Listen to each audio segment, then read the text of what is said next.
네, 안녕하십니까. 오늘 NFT를 넘어선 NFT 확장성에 대해서 설명하게 될 프로젝트 위드의 이웅장이라고 합니다. 안녕하십니까.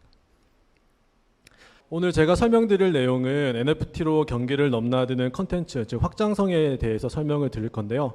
사실 저 같은 경우는 블록체인 기반의 서비스를 실제 운영하고 있는 이제 프로젝트 대표이기 때문에 앞서 설명 주신 좀 큰 틀에서의 어떤 NFT 체계보다도 실제 비즈니스를 영위하면서 이제 직간접적으로 느꼈던 여러 사례들과 또 저희 프로젝트를 통해서 제가 체험했던 이야기 중심으로 해서 이제 의견 전달드리는 시간을 가지고자 합니다. 우선 간단하게 소개해 드리고자 합니다. 저는 이제 프로젝트 위드라는 이제 사업의 대표를 맡고 있는 이웅장이라고 하고요. 저희 회사 같은 경우는 크게 4가지 사업부에 대해서 다양한 블록체인 서비스를 제공하고 있습니다. 첫 번째로는 이제 위드라고 하는 것이 있는데요. 이것은 선수들 경력 관리 플랫폼이라고 보시면 될 것 같고, 그리고 옆에 있는 FLF, Footballer Lives Forever라는 것인데 이게 저희 사업에서 추구하고 있는 NFT의 정체성이라고 보시면 될 것 같습니다. 차후에 설명을 드리겠지만은 쉽게 말해서 스포츠 세계에서 모아지고 있는 유무형의 여러 가지 자산들을 가지고 저희는 이제 NFT 기반의 선수 경력을 이제 무궁히 저희가 관리하고 있는 그런 프로젝트를 진행하고 있고요. 세 번째도 이제 저희가 NFT 관련된 서비스입니다. 이제 선수 신원 인증 체계 DID인데요. 여기서도 선수의 데이터가 NFT 기반의 이제 증명 체계로 저희가 관리하는 서비스를 제공하고 있고, 마지막도 저희가 NFT 기반의 메타버스 사업도 저희가 영위하고 있습니다. 그래서 종합하게 되면은 저희는 스포츠 기반의 데이터 프로젝트를 운영하고 있고, 이 데이터에 기반된 다양한 NFT 형태의 사업을 진행하고 있고, 오늘 설명드릴 내용은 이러한 스포츠 데이터에 기반한 다양한 NFT 확장성에 대해서 사례 중심으로 설명드리고자 합니다. 사업 설명에 앞서서 크게 설명은 3가지 파트로 진행이 될 건데요. 첫 번째로는 저희가 하고 있는 사업에 대해서 간단히 설명드리고, 두 번째로는 실제 컨텐츠 기반의 NFT에 대한 현 상황과 그리고 확장성에 대해서 간단하게 설명을 드리고, 맨 마지막으로는 제가 실제적으로 비즈니스 운영하면서 이제 느꼈던 NFT 관련된 이슈에 대해서 사례 중심으로 설명드리도록 하겠습니다. 저희 회사는 위드라는 곳인데요. We Identify the Hidden이고, 쉽게 말하면 주목받지 못하는 99%의 선수들의 경력 데이터를 블록체인 기반으로 모으고 유통시키는 그런 업을 하고 있습니다. 삼각형 보시다시피 꼭지점에 있는 탑티어 선수들은 데이터가 상대적으로 관리가 잘 되는데, 나머지 99%의 선수들은 데이터가 잘 수집되지도 관리되고 있지 않습니다. 그래서 저희는 해당되는 데이터를 모으고 그 데이터를 통해서 여러 가지 NFT를 포함한 서비스를 확장하고 있는 그런 비즈니스를 영위한다라고 보시면 될 것 같습니다. 작년 8월에 정식으로 앱이 출시되고 난 다음에 국내 정식 등록되어 있는 정규 팀의 50% 이상이 되는 팀과 선수들이 저희 앱을 활발하게 사용하고 계시고요. 그리고 저희 앱의 특징은 이제 스포츠계에 참석하시는 선수, 지도자, 에이전트, 팬들이 모두 참여할 수 있는 그런 데이터 기반의 플랫폼을 지향하고 있습니다.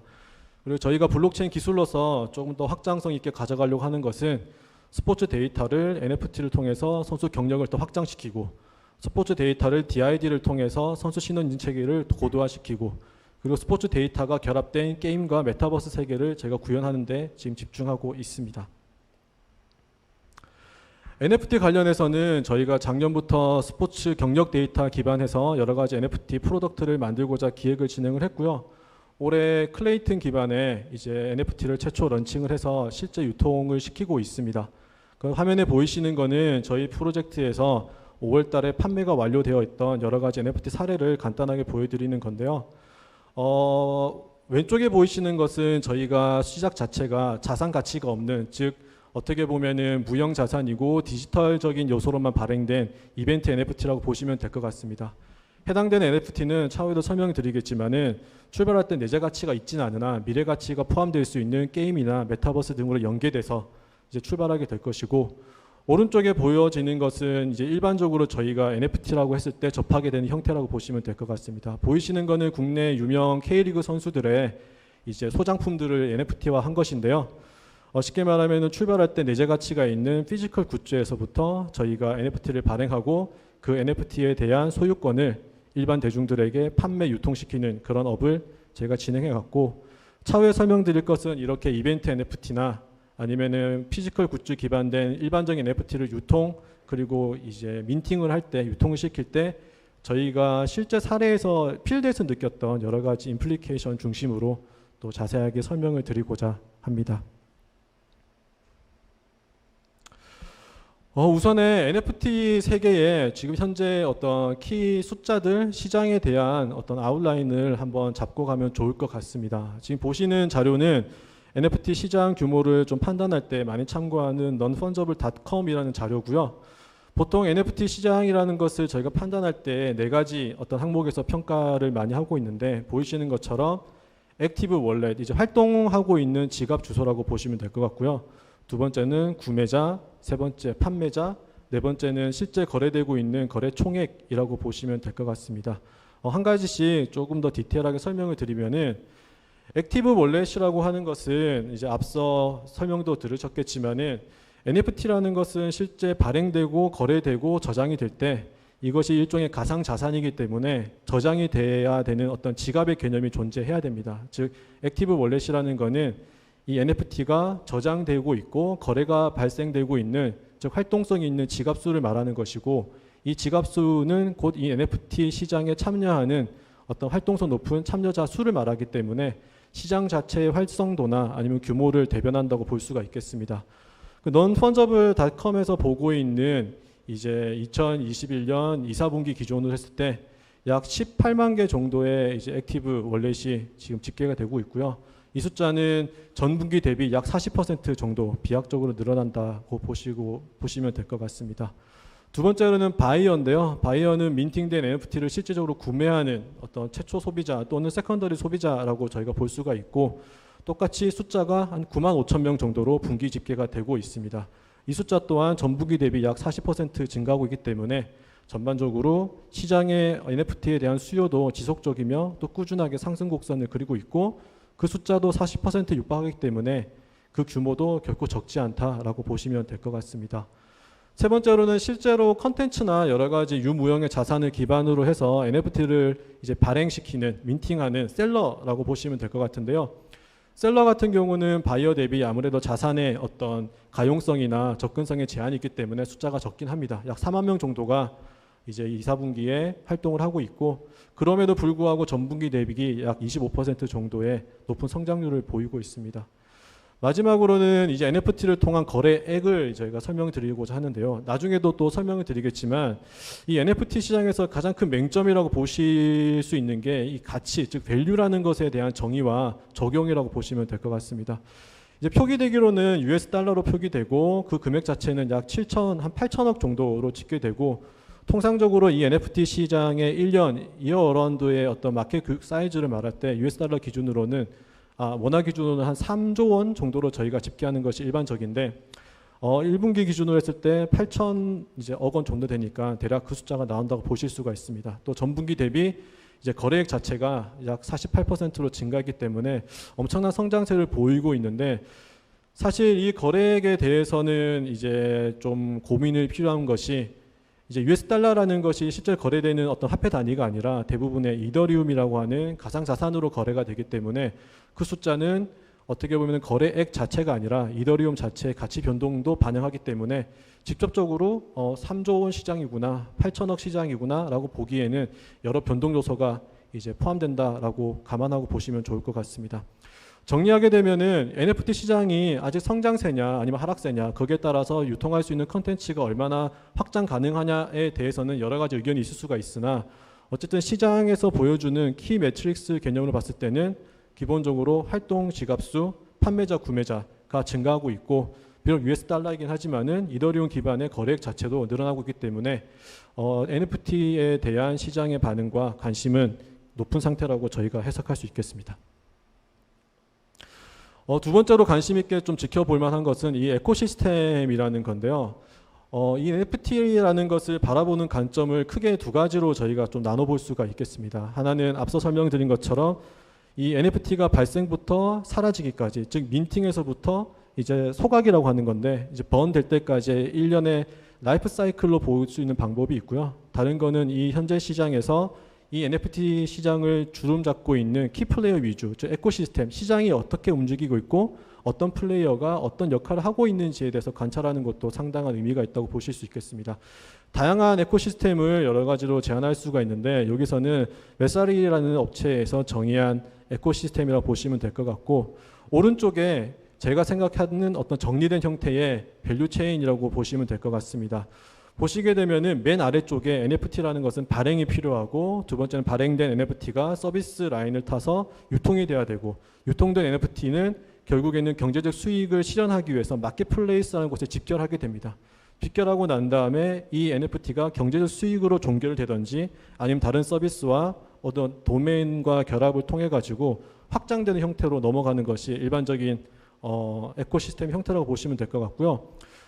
발행부터 하나씩 짧게 한번 지켜보시면은, 발행은 NFT 발행을 위한 어떤 기술적인 측면을 집중하고 있습니다. 보시게 되면은 가운데 이미지에서 저희가 익숙하게 볼 수 있는 게 맨 앞에 있는 이더리움 등으로 보실 수가 있는데, 즉 이 NFT가 어떤 메인넷, 어떤 기술 기반으로 발행되고 있는지가 이 발행에 대한 에코시스템이라 보시면 될 것 같습니다. 아시겠지만 NFT는 사실은 증명과 그 NFT가 담고자 하는 컨텐츠는 동일한 NFT에 담아 있지 않습니다. 왜냐하면은 이 NFT라는 것은 블록체인 기반이고, 블록체인은 저장에 대한 그 캐퍼시티가 한정되어 있기 때문에 실제 NFT 자체에는 메타데이터만 이제 들어가게 되어 있고, 실제 컨텐츠는 분산 저장 장치나 다른 저장 장치를 통해서 이원화되게 되어 있습니다. 이런 한계를 극복하기 위해서 레이어 2라고 하는 기술로서는 예를 들어서 이더리움 자체에서 담보하지 못했던 블록체인 자체의 저장 용량을 늘린다든지, 거래 속도를 늘린다든지, 아니면 발행에 필요한 거래 비용을 줄인다든지 여러 가지 기술 발전이 이루어지고 있는 것이 이 에코시스템에서 발행 사이드에서 저희가 지켜볼 만한 어떤 현상이고요. 두 번째로는 서비스. 이 서비스라는 것은 NFT가 어디에서 어떻게 활용되고 있는지에 대한 거라고 보시면 될 것 같습니다. 저희 같은 어떻게 보면은 이 서비스 제공업체들이 많이 집중하고 있는 부분이고, 이 서비스 영역이 다양할수록 같은 컨텐츠라도 어떤 형태로 쓰여질 수 있는지라고 보시면 될 것 같습니다.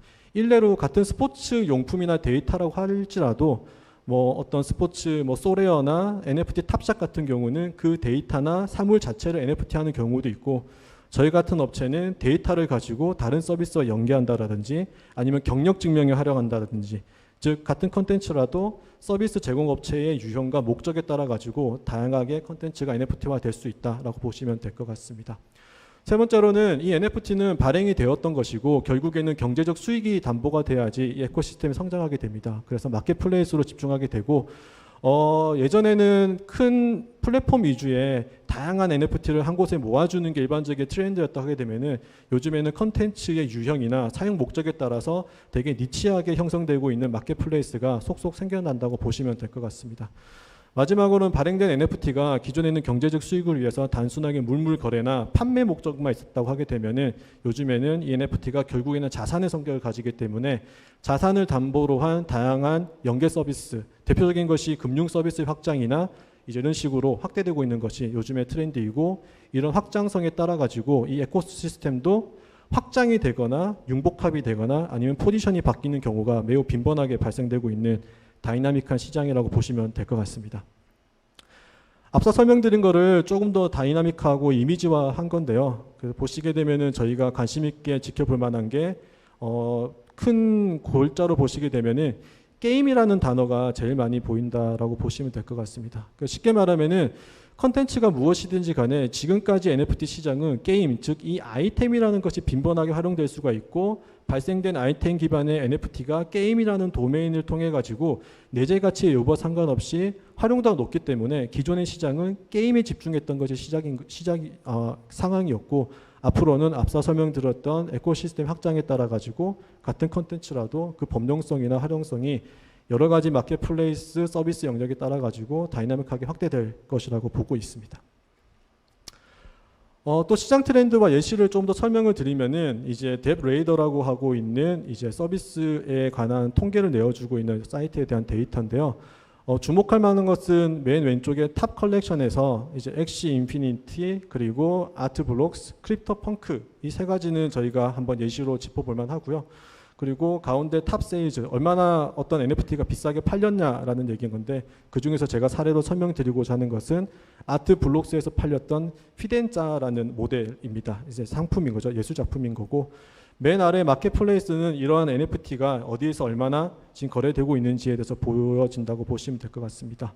그래서 맨 오른쪽에 있는 아트웍과 이제 예시는 요즘에 각광받고 있는 것이 미술 작품에 대한 니치한 시장에 대한 어떤 시장 형성과 마켓플레이스에서의 비약적인 거래 내용인데요. 맨 오른쪽에 있는 이 아트웍은 아트블록스라는 사이트에서 이제 거래되고 있는 피덴자 넘버 313번이라는 작품이라고 보시면 될 것 같습니다. 보시게 되면은 이제 300만 밀리언으로 지금 거래가 되었으니까요. 그 규모가 약 30억 이상을 상회하는 정도로 이제 매우 높다고 보시면 될 것 같습니다. 아트 형태는 오른쪽에 보이는 것처럼 저렇게 비정형의 어떤 디지털 아트로 구성되어 있고, 실제 제작자는 타일러 헙스라는 사람이 지금 제작하고 있습니다. 자세한 설명은 다음 장에서 좀 설명드리도록 하겠습니다. 그 아트블록이 이제 예술계에서 많이 요즘에 각광을 받고 있는데, 좀 특이할 만한 것이 몇 가지가 있어서 언급을 드리고자 합니다. 이 아트블록은 아래 적혀 있지만은 온 디맨드 제너레이티브 아트 NFT 플랫폼이라고 지향하고 있습니다. 그 제너레이티브라고 하는 것은 쉽게 말해서 저희가 통상적으로 알고 있는 이제 그림을 실질적으로 물리적으로 그리는 그런 개념이 아니고요. 이제 프로그래밍을 통한 예술, 그리고 의도적인 이제 랜덤니스, 무작위성을 추구하고 있는 그런 도메인이라고 보시면 될 것 같습니다. 즉 전통적인 시장에서 생각하고 있는 창작자의 행위나 그 결과물에 대한 패러다임을 많이 바뀌어져 있는 형태인 거고요. 즉 프로그래밍과 디지털 아트가 들어가기 때문에 기존의 어떤 아트웍보다 창작이나 유통, 발행에 있어서 NFT에 매우 핏한 어떤 형태를 보여주고 있다고 보시면 될 것 같습니다. 그리고 제너레이팅 같은 경우에는, 그러니까 이 도메인에서 저희가 좀 주목할 만한 것은 만드는 사람 제너레이터가 있고, 그리고 콜렉터라는 측면에서 봤을 때 어떤 효익이 있냐 봤을 때, 프로그래밍은 한번 만들고 난 다음에 약간의 변동은 가능하게 되면은 이 프로그램이 랜덤니스를 담보하고 있을 경우에 단순한 작업으로 다양한 작품이 상이하게 발생될 수 있는 그런 작품의 특이성을 가질 수가 있습니다. 그래서 만드는 사람 같은 경우에는 프로그램을 통해서 하기 때문에 편리한 창작, 유통, 그리고 예술 영역으로 확대가 가능하다는 장점이 있어서 이 NFT에 대한 볼륨과 거래액을 비약적으로 늘릴 수 있는 선순환 구조를 지금 쟁취할 수 있는 장점이 있습니다. 두 번째로는 콜렉터 같은 경우는 이 온 디맨드이기 때문에 자기가 완성된 제품을 구매하는 게 아니고 이 사람의 과거 내역과 프로그램에 대한 궁금증 때문에 구매를 하게 되고, 구매를 했을 때 이 프로그램이 돌아가면서 자기가 기대하지 못했던 아트웍을 취득하게 되는 그런 형태, 즉 언익스펙테이션에 대한 구매를 갖다가 콜렉터가 추구하는 그런 형태라고 보시게 될 것 같습니다. 오른쪽으로는 전통적인 컬렉터블 시장에서의 사례인데요. 지금은 많이 회자가 되고 있지만 아주 오래된 프로젝트입니다. 크립토펑크라는 곳이고요. 잘 알고 있는 라바랩스라는 곳에서 지금 최초로 런칭했던 프로젝트라고 보시면 될 것 같습니다.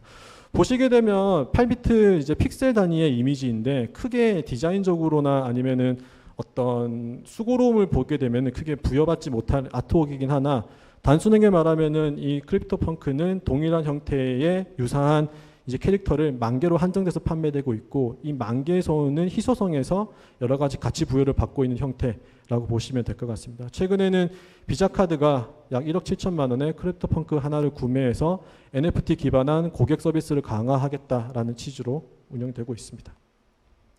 아무래도 제가 스포츠 쪽에 있기 때문에 스포츠 쪽에서의 컨텐츠를 활용한 NFT의 좀 활용도를 보시게 되면은 크게 좀 관심을 가지고 좀 지켜볼 만한 것이 세 가지 정도로 저희가 꼽을 수 있겠습니다. 물론 다양한 서비스가 많으나 글로벌에서 좀 안정적이고 의미 있게 운영되는 업체라고 보시면 될 것 같은데요. 아마 잘 아시고 것 같은데 NFT 탑샷이라는 것은 이 크립토 시장, 블록체인 시장에서 매우 유명했던 이제 고양이 판매하는 그런 크립토키티 운영사가 이제 스포츠 쪽에서 운영하고 있는 이제 NFT 마켓이라고 보시면 될 것 같고요. NBA 선수들의 경기 하이라이트 영상을, 즉 무형의 영상 기반의 NFT를 발행하고 그 영상에 대한 소유권을 판매하는 플랫폼이라고 보시면 될 것 같습니다. 지금 스포츠 쪽에서는 글로벌에서 가장 큰 형태로 운영되고 있고요. 이 데이터 자체를 저장하기 위한 기술적인 담보를 위해서 플로우라고 하는 별도의 메인넷도 운영하고 있는 것으로 유명합니다. 두 번째는 소레어라는 곳인데요. 우리가 전통적으로 알고 있는 선수 카드를 블록체인화한 글로벌 기업이라고 보시면 될 것 같습니다. 보시는 것처럼 글로벌 탑 리그의 탑 티어 선수들의 선수 카드를 NFT화하고 카드별로 등급, 즉 쉽게 말하면 금, 은, 동 정도의 레벨링을 주고 그 카드에 대한 제한된 발행량을 담보해서 여러 가지 스포츠 콘텐츠의 확장과 게임과의 연계를 통해서 이제 다양한 사업을 연계하고 있는 그런 업체라고 보시면 될 것 같고요.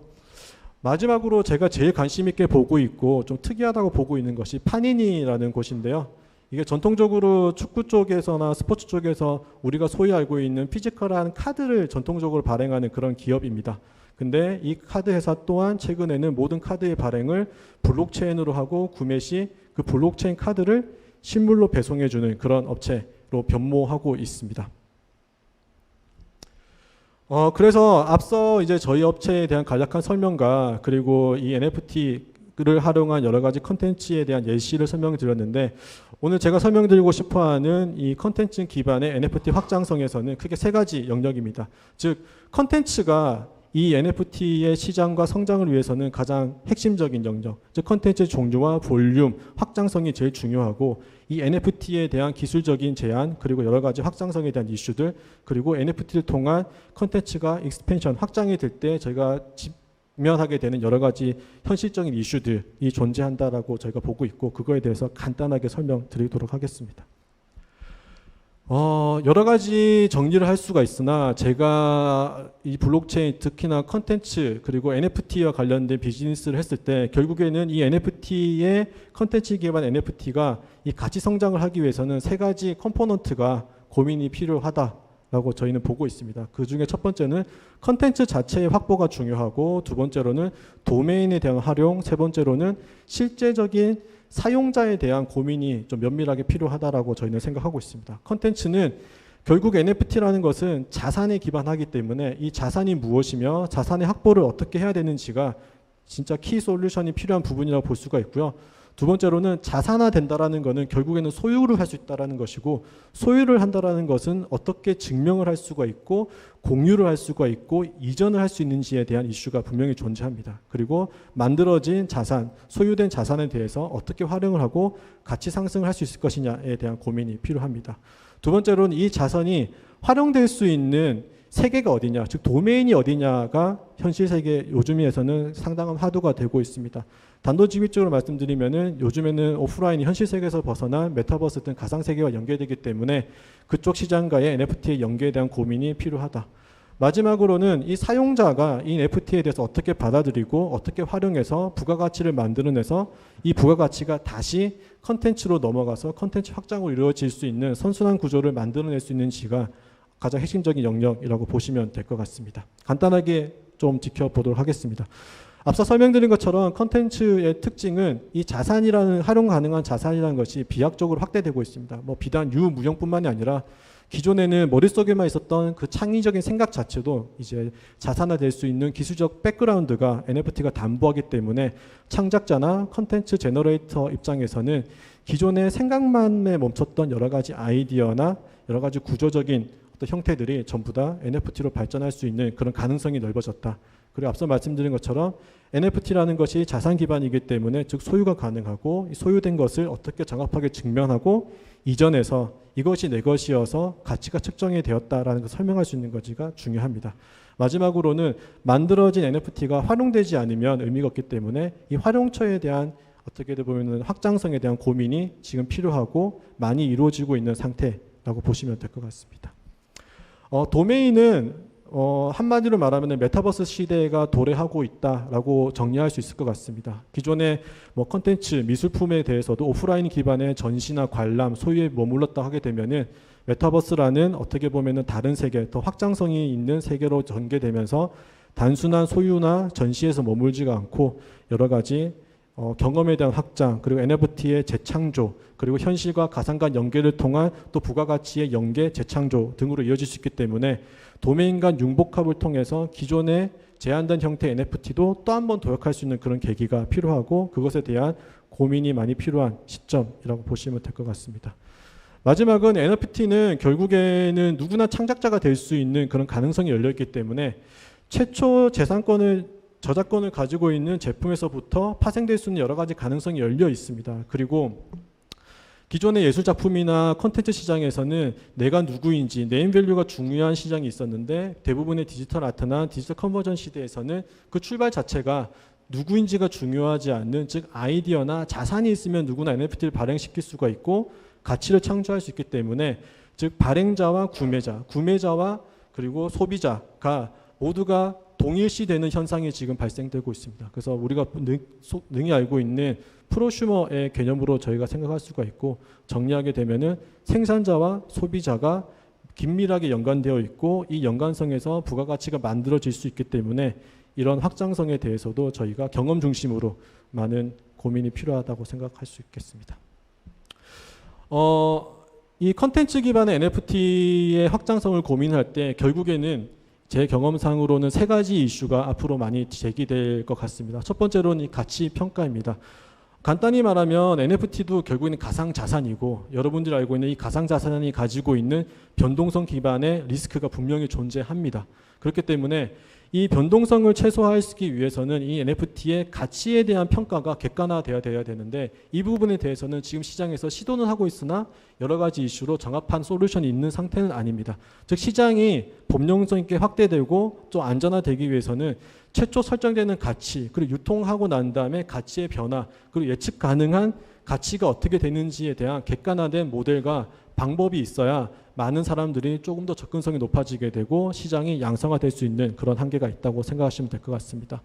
두 번째로는 누구나 알고 있는 이제 법적인 이슈인데요. 이 NFT가 자산에 기반하기 때문에 창작자에 대한 권리가 분명히 필요합니다. 소위 말하면은 창작자가 가지고 있는 저작권, 그리고 구매자가 가질 수 있는 거래를 통한 자기 소유 증명, 그리고 사용자가 할 수 있는 활용성에 대한 어떻게 보면 인정되는 부분이 여러 가지 법적 이슈가 지금 얽히고 있는 상태입니다. 그래서 많은 컨텐츠나 자산이 이런 법적 이슈에 대해서 지금 권리 해석에 대해서 민감하게 많이 진행되고 있는 부분이 있습니다.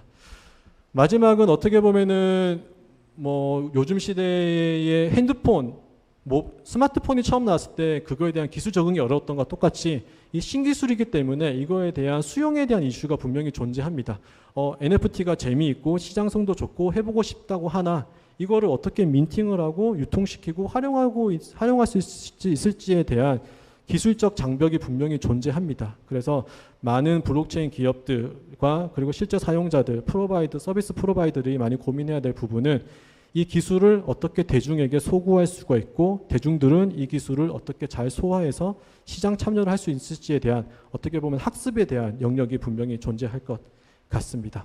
앞서 말씀드린 것처럼 NFT라는 것이 필요하고 앞으로 성장할 거고 성장성도 좋고 경제적 가치도 주고 나에게도 도움이 되고 여러 가지 이익이 있다라는 것은 이제 여러 언론 보도나 시장의 상황에 대해서 충분히 이해하고 있는데, 정작 그 NFT를 내가 접목을 해보라고 했을 경우에는 그 사용처가 매우 사용 방법과 이제 활용이 매우 어려운 것이 사실입니다. 그래서 앞으로의 NFT 시장에서 무엇을 고민해야 되고 또 어떤 고민을 해야 성공할 수 있냐고 볼 수 있냐면은 이 NFT라는 것을 사람으로 하여금 접근성이 좋게 만드는 것, 즉 이 어렵다고 느껴지는 블록체인 기술과 NFT, 가상자산, 뭐 발행, 유통, 지갑 이런 여러 가지 어려운 텀들이 일반인들에게 얼마나 학습이 되고 그리고 접근할 수 있는 서비스를 만들어내는 데에서 같은 컨텐츠에서 출발하지만은 결국에는 사용자들에 대한 확보와 접근성이 좋은 서비스가